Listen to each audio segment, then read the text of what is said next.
Selamat siang Ibu dan teman-teman. Perkenalkan, nama saya Victoria Hanajaha, perwakilan dari kelompok 6, akan mempresentasikan hasil kerja kami. Materi yang kami bahas pada presentasi kali ini yaitu bab 10 tentang etika bisnis dan kewirausahaan. Yang pertama, pengertian etika berwirausaha. Ada beberapa macam pengertian etika berwirausaha. Yang pertama, ajaran tentang baik dan buruk yang diterima umum mengenai perbuatan, sikap, kewajiban, dan lainnya. Moral juga berkaitan dengan akhlak budi pekerti dan susila. Yang berikut, moral adalah kondisi mental yang membuat orang tetap berani, bersemangat, disiplin, dan sebagainya. Dan yang terakhir, etika berasal dari bahasa Yunani yaitu ethos, yang dalam bentuk jamak yaitu eta berarti adat istiadat atau kebiasaan.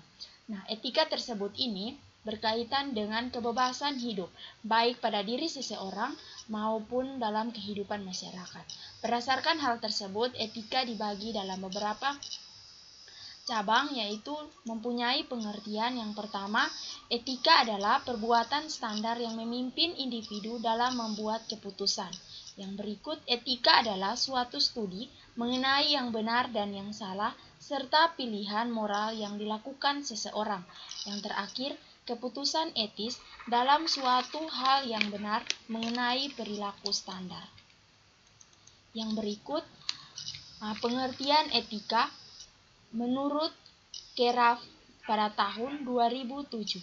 Nah, menurut Keraf pada tahun 2007, etika terbagi menjadi dua. Ada etika umum dan juga etika khusus. Nah, etika khusus ini terbagi lagi menjadi 3 bagian. Yang pertama, etika individual, dan yang kedua, etika sosial, dan yang ketiga, etika lingkungan. Nah, etika sosial ini terbagi lagi menjadi beberapa bagian. Yang pertama, etika keluarga. Yang kedua, etika sesama, etika gender, etika profesi, etika politik, dan juga etika mengkritik. Nah, etika profesi ini terbagi lagi menjadi beberapa bagian. Yang pertama, etika profesi kedokteran, etika profesi akuntan, etika profesi hukum, etika profesi dosen, dan juga etika profesi ahli penyakit dalam. Nah, etika bisnis ini juga termasuk bagian dari etika profesi. Lebih jelasnya, kami akan menjelaskan secara rinci tentang profesi.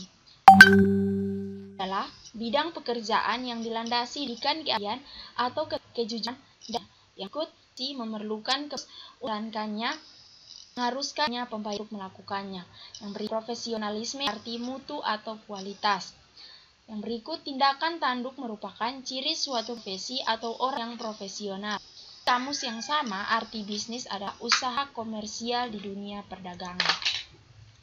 Yang berikut ada apa pengertian etika bisnis menurut para ahli. Yang pertama, pada 1996, etika bisnis adalah suatu kode etika perilaku pengusaha berdasarkan nilai-nilai moral dan norma dijadikan dalam buat keputusan dan persoalan. Yang kedua, menurut Flasquez pada tahun 2002, etika bisnis merupakan studi yang khusus mengenal moral yang benar dan salah.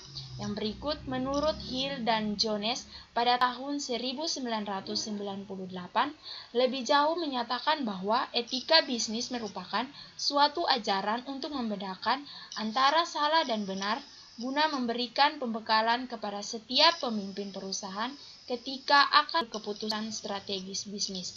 Nah, dari beberapa pengertian ini menurut dapat disimpulkan etika Tuhan dari aturan-aturan etika, baik yang tertulis maupun tidak tertulis, yang mengatur hak dan kewajiban produsen dan konsumen, serta etika yang harus dipraktikkan dalam bisnis. Yang berikut adalah hak dan kewajiban konsumen. Hak dan kewajiban konsumen terbagi menjadi 4 bagian. Yang pertama, hak konsumen, kewajiban konsumen, hak produsen, dan juga kewajiban produsen. Di sini kami akan menjelaskan secara rinci contoh-contoh dari keempat bagian hak dan kewajiban konsumen. Yang pertama, hak konsumen. Contoh dari hak konsumen yang pertama, hak atas kenyamanan, keamanan, dan keselamatan dalam mengkonsumsi barang atau jasa. Yang kedua, hak untuk memilih barang atau jasa serta mendapatkan barang atau jasa tersebut sesuai nilai tukar, kondisi, serta jaminan yang dijanjikan. Yang berikut hak atas informasi yang benar, jelas, dan jujur mengenai kondisi dan jaminan barang atau jasa. Yang berikut hak untuk didengar pendapat dan keluhannya atau barang atau jasa yang digunakan. Yang berikut hak untuk mendapatkan advokasi, perlindungan konsumen, dan upaya penyelesaian sengketa perlindungan konsumen secara patut. Yang berikut hak untuk mendapatkan pembinaan dan pendidikan konsumen. Yang berikut hak untuk diperlakukan atau dilayani secara benar dan jujur serta tidak didiskriminasi. Yang berikut hak untuk mendapatkan kompensasi ganti rugi atau penggantian jika barang atau jasa yang diterima tidak sesuai dengan perjanjian. Dan yang terakhir hak-hak yang diatur dalam ketentuan perundang-undang yang lain. Nah, ini adalah contoh-contoh dari hak. Contoh dari kewajiban konsumen. Yang pertama, membaca atau mengikuti petunjuk informasi dan prosedur pemakaian atau pemanfaatan barang atau jasa demi keamanan dan keselamatan. Yang kedua, bertikad baik dalam melakukan transaksi pembelian barang atau jasa. Yang berikut, membayar sesuai nilai tukar yang disepakati. Dan yang terakhir, mengikuti upaya penyelesaian hukum sengketa perlindungan konsumen secara patut. Yang berikut adalah contoh dari hak produsen. Yang pertama, hak menerima pembayaran yang sesuai dengan kesepakatan mengenai kondisi dan nilai tukar barang dan jasa yang diperdagangkan. Yang berikut hak untuk mendapat perlindungan hukum dari tindakan konsumen yang bertikad tidak baik. Yang berikut hak untuk pembelaan diri di dalam penyelesaian hukum sengketa konsumen. Yang berikut hak untuk rehabilitasi nama baik apabila terbukti secara umum bahwa kerugian konsumen tidak diakibatkan oleh barang atau jasa yang diperdagangkan. Yang terakhir, hak-hak yang diatur dalam ketentuan peraturan perundang-undangan yang berlaku. Yang berikut, kewajiban produsen. Contoh dari kewajiban produsen, yang pertama, bertikad baik dalam kegiatan usahanya. Yang kedua, memberikan informasi yang benar, jelas, dan jujur. Yang berikut, memperlakukan atau melayani konsumen secara benar dan jujur. Dan yang keempat, menjamin mutu barang atau jasa yang diproduksi. Dan yang kelima, memberi kesempatan kepada konsumen untuk menguji barang atau jasa. Dan yang keenam, memberi kompensasi ganti rugi atau penggantian atas kerugian akibat penggunaan. Dan yang terakhir, memberi kompensasi ganti rugi bila barang atau jasa yang diterima tidak sesuai dengan perjanjian. Yang berikut adalah perbuatan yang dilarang bagi produsen. Nah, ada beberapa larangan bagi produsen dalam setiap kegiatannya. Yang pertama, tidak memenuhi standar yang dipersyaratkan undang-undang. Yang kedua, tidak sesuai dengan berat berisi atau isi bersih. Yang ketiga, tidak sesuai ukuran takaran, timbangan, dan hitungan. Dan yang keempat, tidak sesuai kondisi jaminan dan keistimewaan. Dan yang terakhir, tidak sesuai mutu tingkatan komposisi. Yang berikut, fundamental etika yang berlaku pada semua etnis dan juga prinsip dan kerangka kerja etika. Nah, yang pertama, fundamental etika yang berlaku pada semua etnis.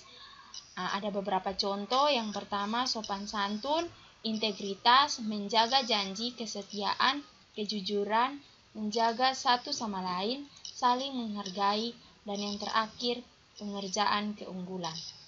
Yang kedua, prinsip dan kerangka kerja etika. Contoh dari prinsip kerangka kerja etika ini, yang pertama, mengakui dimensi-dimensi etika, dan yang kedua, mengidentifikasi pemilik kepentingan, dan yang terakhir, membuat pilihan alternatif. Yang berikut adalah etika dan tanggung jawab sosial perusahaan. Tanggung jawab setiap perusahaan oleh sebagian pelaku usaha seringkali dihubungkan dengan filantropi. Bila telah menjalankan kegiatan filantropi berarti telah menjalankan tanggung jawab sosial. Padahal tanggung jawab sosial memiliki cakupan yang lebih luas daripada sekedar filantropi. Filantropi sendiri menurut Eccles dan Sadili pada tahun 2002 berarti hal cinta sesama manusia atau kedermawaan. Padahal masalah tentang jawab sosial tidak dan bukan sekedar bersikap dermawan, melainkan lebih luas karena mencakup kewajiban kepada komunitas setempat dan masyarakat pada umumnya.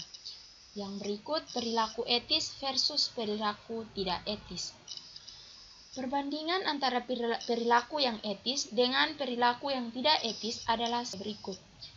Perilaku etis sangat penting bagi wirausaha karena dapat memberikan efek positif seperti staf akan meniru perilaku pemimpinnya, standar akan membentuk kerangka kerja yang positif. Yang berikut, perilaku tidak dalam menimbulkan hal-hal pengambilan dapat dituntut dengan undang perlindungan bisnis tidak akan mampu bertahan jangka panjang.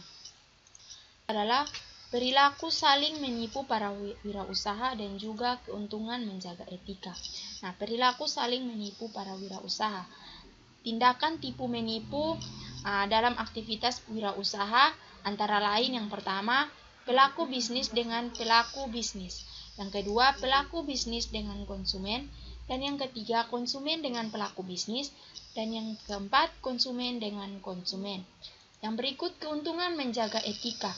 Nah, keuntungan yang diperoleh seseorang yang senantiasa menjaga etika dalam perilaku hidupnya antara lain yang pertama, jika jujur dalam berbisnis, yang kedua, timbulnya kepercayaan, dan yang ketiga, kemajuan terjaga, dan yang keempat, perolehan laba akan meningkat, yang kelima, terjadinya kesinambungan, dan yang terakhir, melakukan dengan cara yang baik.